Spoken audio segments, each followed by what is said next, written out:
Mga bossing, siningit ko lang iyon.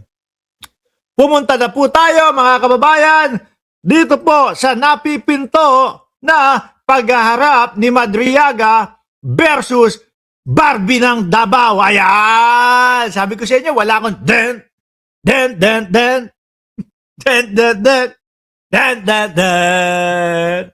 Kung kayo, mga bossing, natuloy ito, sino ang inyong kakampihan? Kanino ho kayo papabor mga kababayan? Kay Ramil Madriaga na 58 anyos ang tanda mga kababayan versus dito po kay Barbie ng Davao na 38 anyos. Minsan na po itong naghamon mga boss chief sir kay dating PNP chief Director Nicolas Torre III na hindi po natuloy. Bakit? Kasi po biglang naging Barbie. Ilang beses nang naghamon ito, mga kababayan? No? Tingin ko may sakit sa pag-iisip si Baste Duterte. No? May sakit sa ulo to. No? Yung tipo bang hamon ng hamon. Okay lang yan. Hamon, hamon, hamon. Walang problema yan. Yung tipo bang lalo siyang pagtatawanan, hindi niya kayang pigilan ang kanyang sarili na sabihin yung hindi na dapat mga sinasabi. Bakit po? Sampal kay General Torre, hindi nagawa. Yung bubugbugin si General Torre, hindi nagawa. Tapos ito, Ramil Madriaga naman, mga kababayan. Yung tipo bang, nako, pag sinabi ko ito, pagtatawanan na ako ng mga Pilipino. Talagang mapapatunayan na kaming mga Duterte, puro, puro pandadarag lang ang ginagawa. Puro salita lang. Vice-President, ang dating Pangulo, naghamon, hinamon ng duelo, hindi sumipot. Baste Duterte, puro takbo naman po. Baka puro takbo ka na naman, Boss Baste, ha? Hindi ka nahihiya? No? Puro hamon, puro hamon. Yung tipo bang kapag ka naglalakad, kala mo sigang-siga ho, mga kababayan, oh? Kung ako, 38 anyos si Baste, 41 ako. Kung sabihin ito, kaming dalawa mag-square kahit matangkad ho sa akin to, papalagho ako mga kababayan. Wag lang akong tsutsuggihin, wag lang ako ipapapatay pagkatapos. Ano po? Miski kahit anong laban Di ba? Ang problema, ang tanong, papalag kaya si Baste sa kagaya ko na 41 anyos?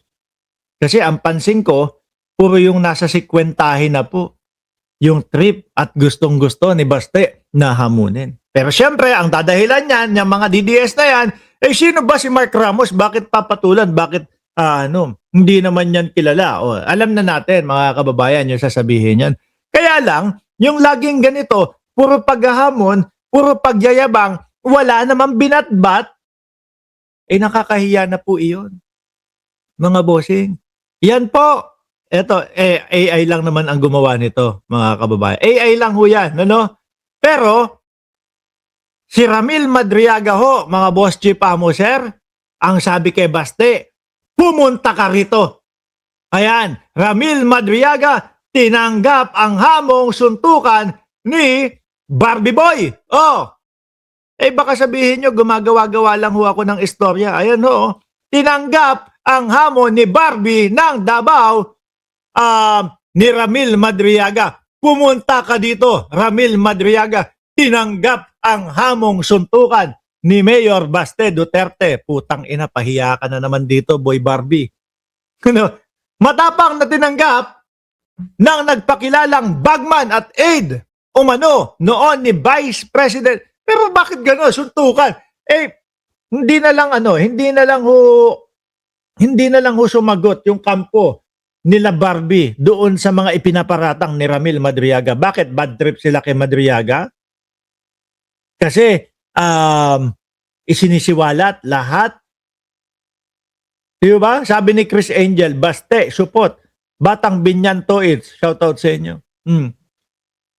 Sabi dito, kaugnay nito ang inilahad ni Madriaga sa kanilang isinalaysay na affidavit sa pagdinig ng House Committee on Justice Abril 14, 2026 na natawag umano ni dating Pangulong Rodrigo Duterte ang kanyang anak na si Mayor Baste bilang bading. Alam niyo mga kababayan, yung pagkakasalaysay naman po no. Eto, babasahin ko sa inyo sa ilalim. Yung pagkakasalaysay naman po, hindi naman po mismong rinekta sinabi ni Ramil Madriaga kung sino po yung bading. No? Tatlo lang naman apat. O si Kitty Duterte, pang-apat. Si Vice Presidente, ang paborito. Tapos, yung dalawa, isang baliw at isang bading daw ho, mga kababayan. Wala akong narinig na pinunto kung sino sa dalawa yung bading or sino yung may sapak. No? So, kaya lang, mga kababayan, ang taong bayan, hindi na ho yata kailangan i-explain kung sino yung bading at kung sino yung may sapak. Kasi nakikita naman po natin at alam na alam natin kung sino ho, mga kababayan. Di ba? Sabi dito, doon sa mismong salaysay ni Ramil Madriaga. Furthermore, PRRD also asked me to profile individuals associated with Sarah because she is his favorite among his children. No? Ayan daw ho. PRRD wanted Sarah in politics instead of Paulo Pulong and Sebastian Duterte, who is characterized as baliw and bading. Dalawang pangalan, hindi sinabi, hindi specific kung sino si baliw o kung sino si bading. Pero, sumagot agad si Baste. No? Tinawag ako na bading ni Madriaga. O yan, suntukan na lang daw ho, mga kababayan. Kaso, mga boss chief, sir, ito ang malaking problema po ni Baste Duterte. Pumatol, pumalag, lalaban. No? Pumatol, pumalag, lalaban. Ano ang sabi dito ni Madriaga? It's an honor to exchange blows with you. Ay, putek na yan. Sandali lang, Ramil Madriaga, sir. English yan. No? Pakiayos po. No? Baka ma-misinterpret po ni Baste Duterte. Baste, baka mamaya ma-misinterpret mo, ipapaliwanag ko na kung sakaling nanonood ka, no? Hindi blow, ha? Hindi yung supsupa ng ibig sabihin doon sa blows, ha? Ibig sabihin, suntukan yon. Blow, kagaya nung boxing dati, nung kabataan natin, na ang commercial lagi doon, yung Green Cross, alcohol, no? Hindi lang pampamilya, pang sports pa. Natandaan niyo po yon? Blow by blow. Hindi, maigi na po na ipinapaliwanag natin, mga kababayan. English ho yan, mga bossing. Baka ang akala ni Baste, kung anong blow ho, mga kababayan. It's an honor to exchange blows. Baka sumagot si Baste, blow ba? Halika, umpisahan na natin. Mahirap po yon. Basta ulitin ko hindi supsupan ang gusto o ang ibig sabihin doon sa blows. Ang ibig sabihin ay suntukan. No? Blow by blow. Okay? Hindi, in English ho kasi. Alam niyo naman po sila, mga kababayan. Ramil Madriaga, self-confessed bagman. Parehas lang ho din ito. Ayan.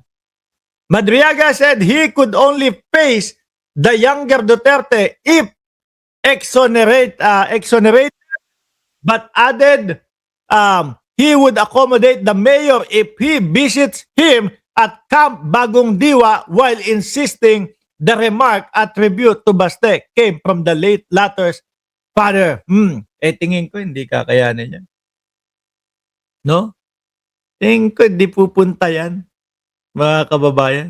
Sabi ni Sir Ronel Pernan, ano yung supsupan? Ano po yung bulalo po yun?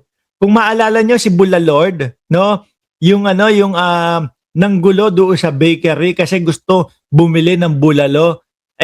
Kaso ang binibigay sa kanya ng bakery yung Lucky Me instant noodles, bulalo flavor. Galit. Ang gusto niya daw, mga kababayan, yung sinusup-sup, yung bulalo. Yun. yun, no?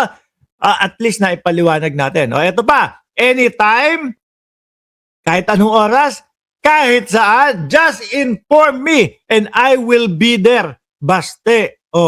Patay ka ngayon.